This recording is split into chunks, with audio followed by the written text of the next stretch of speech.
Hello, everyone. Let me go ahead and hit the record. Hello, everyone. Tashina Lynette, your favorite holistic business coach. And I am here with a different topic for you guys. And it's going to be how to have a savvy spender, how to be a savvy spender. So as you hop on here, give me a wave, a hi, hello. Let me know what city, state, or country you're watching me from.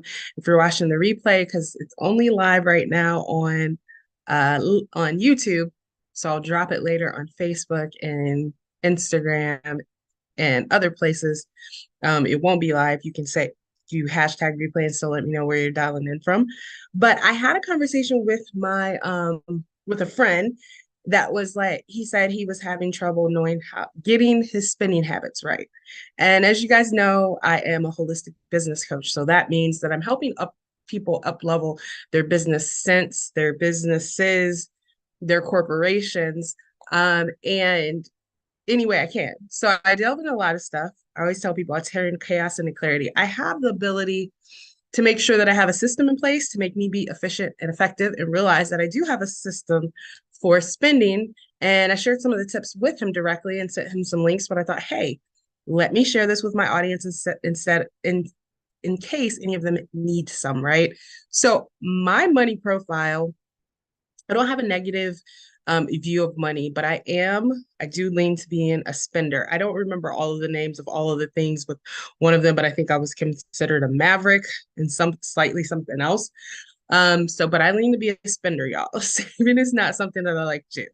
And as you guys know, I had a super high income, plus I was running a business. So my job could fund my travel and my business and my investing as much as I needed to. But then coming up on 6 months, very shortly, I became a full-time entrepreneur. I cut my income in half.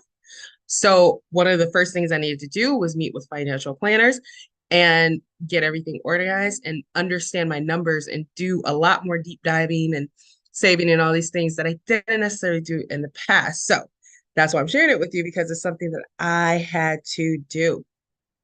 So with that, we're just going to talk about saving in general, just saving. Like, I'm not a financial planner. If you want to know about investing or trading or that, we're not going to talk about any of that. We're just talking about how can we make sure that we're saving and we're not living paycheck to paycheck. We got stuff where we are going towards goals and we are prepared for any expenses, right? So again, 8 dimensions of wellness that includes financial wellness. Usually I'm talking more indirectly about financial wellness, but this is something that I thought everybody could learn from. And I wanted to even just get my system in place, right? What's a system? You probably hear that if you're in business or network marketing or even sales. It's just a framework of your good habits. So here's some tips for you guys. So first of all, automate your savings. Set up automatic transfers from your checking account to your savings account. By making saving effortless, you'll be more likely to reach your financial goals. I live by this, live by that. Emergency fund. So I love Dave Ramsey. I've listened to one of his books recently. I listened to his previous books. I used to listen a little bit to his radio show. So that is a good, like, full system if you want to know how to go from saving, debt free, and investing. I would highly recommend him. But one of the things you have to start with an emergency fund. So you establish your first emergency fund for $1,000. And what is that for? That's for any unexpected expenses.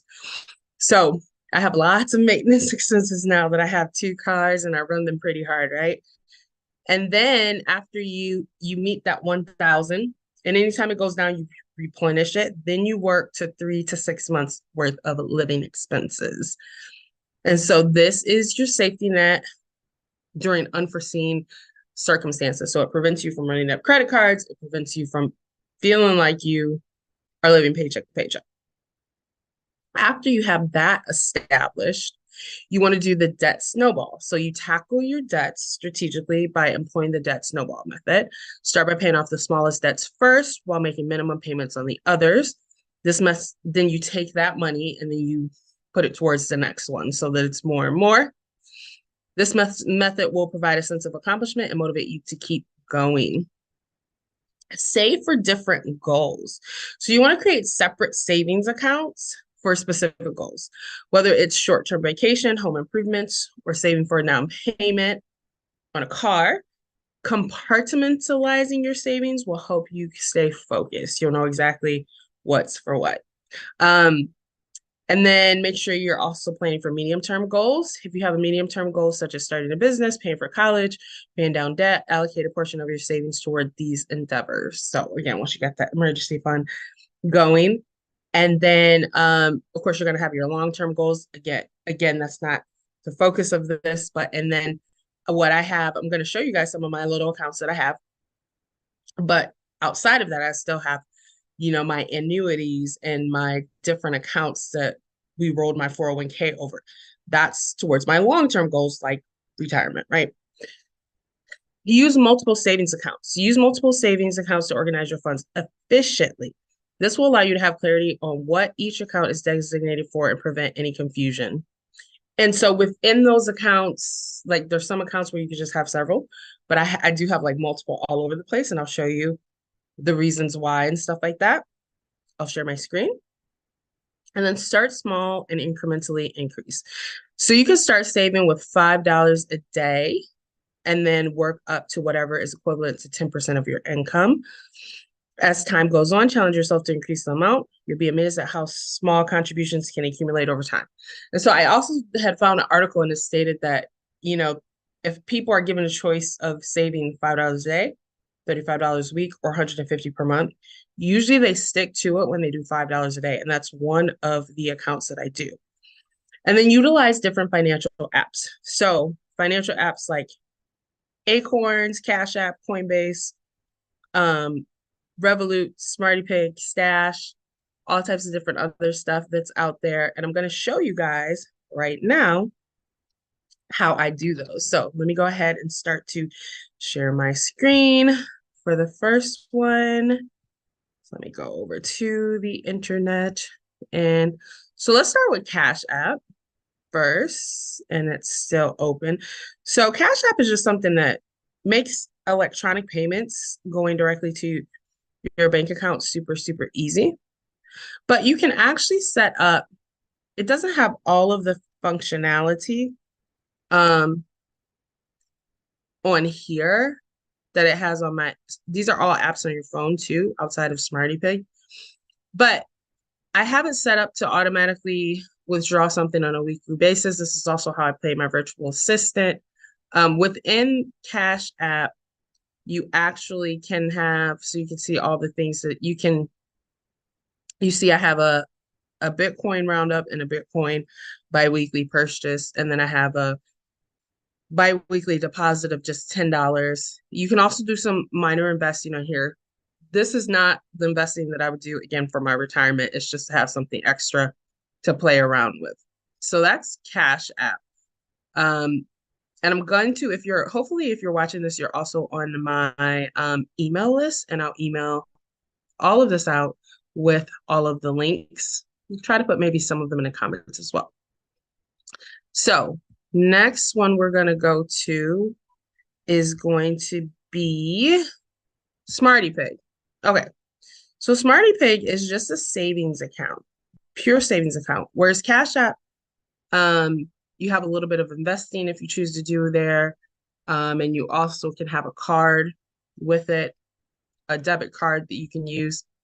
Smarty Pig is just a savings account, just strictly a savings account. And so you can set up, this is the full account. You see my aggregate balance in here. And this has an annual percentage yield. So if you want to use a cash method, which is one way to do things, you can do that. Or if you want to put it in an online account, this is going to give you a slight bit more. You could do that as well. That's what I choose to do. I choose to have everything electronically. So you could set up as many goals as you want. You can see I have, just to put a little bit of extra money in here just to have some, my emergency fund. So you can see my emergency fund is closer to like that 3 to 6 months is the one that I have set up in here.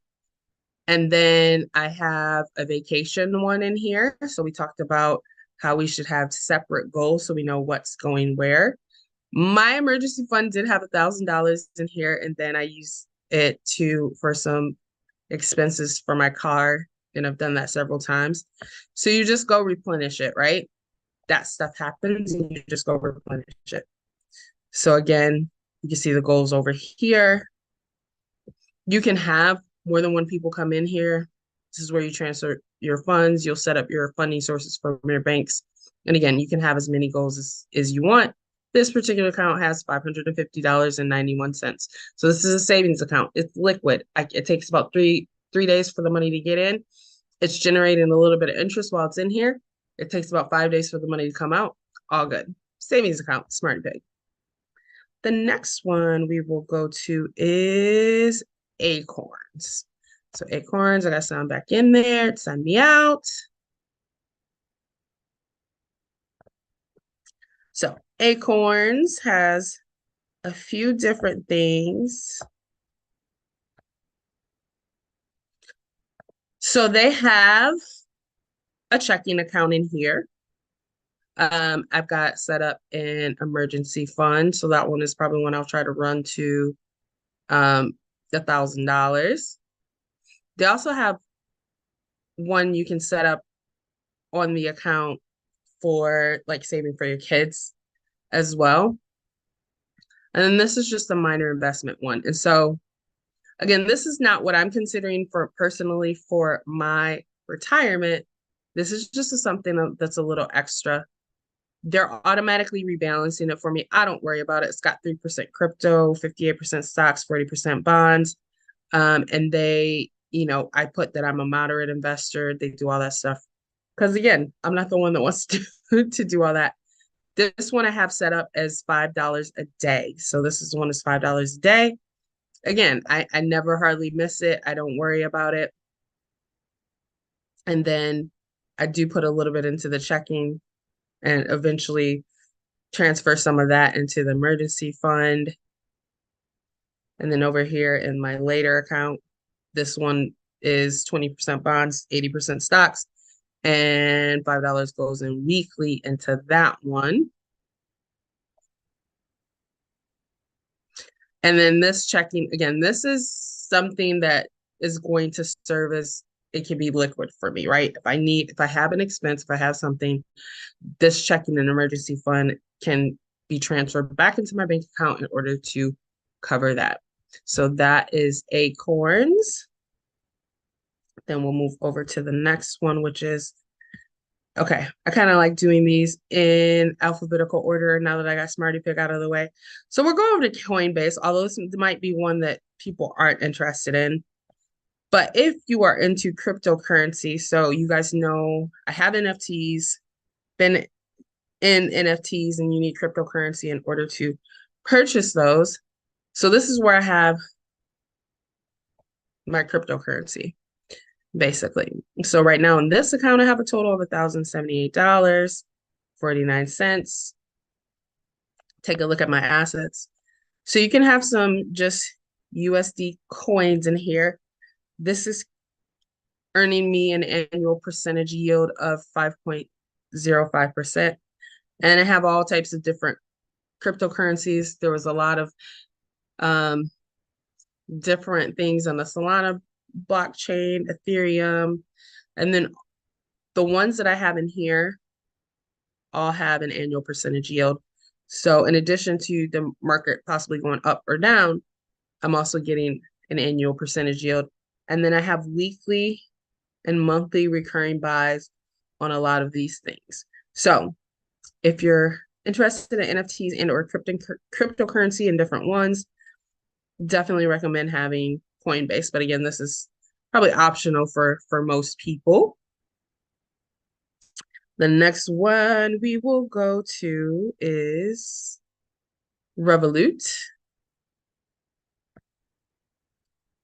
And they signed me out of Revolut. So the difference with this one actually is a newer one that I got, is it simply gives you flexibility for international travel. It minimizes your fees when you're using the card for international travel. So at this point in time, I'm not necessarily going to have a lot of money in this particular one. Okay, we're open. This is back open. But I'll probably transfer money into it when I'm ready in the summer to do some international traveling. So you can add money. It's got my account details in the app. It wants me to verify. You've got rewards, you've got cards you can use. So I do put like $20, I think, per month in here, and then I will use it. It's got a little section for investing in here as well, which I think I can't get to unless I upgrade it using my phone. But on my phone and the app, you can see all of that. But that's just, again, another savings account. Do some minor investing that they'll will rebalance it for you as well. And then lastly, for today, to show you Stash. Stash actually is having a stock party, so they occasionally give you some free stock. And you can have a card with this as well if you so choose. And again, minor investing, and I don't consider any of this like mine necessarily. This is stuff that's again very liquid. I can transfer money into within 3 days. It can come out within 5 days. Um, and while it's in here, it can give me some annual percentage yield, some return on it. Again, they rebalance it for me. I tell them how I invest this particular one. You can see what they've decided for all of those investments. So here we have 215, 220, 12. And then I have a personal portfolio. This one has weekly investments. The smart portfolio has a weekly investment as well. So if you can, as you can see, like when you add up all these things that I have going on, some daily, some weekly, some monthly, I am saving 10% of my income. It's just coming out on different days, pretty much every day of the week. I got something coming out on a different, um, probably not every day of the week because some are monthly. I have them scheduled around, I get one of my business checks on the 18th. So there's a bunch of them that come out right after that. So that's another thing you want to do is schedule it when you know you got money coming in, things like that. But this is what I want to share with you guys today. Some tips, my system, things I use in order to become a savvy saver as opposed to a spender. And if you want more details about specific investments, your 401k, your annuities, all things like that, I have family members that are financial planners. And lastly, should have did this to start, but you can also still use your essential oils for a holistic approach to get your mindset right. So I am going to be switching over to, we're going to shut this down. I'm going to go do my gig work, go drive for Lyft. So deep breathing for 60 seconds with motivation. Doing my little Roma reset. I won't have you stay with all of that. I'll close this down and finish that. It's always a good thing to do as well.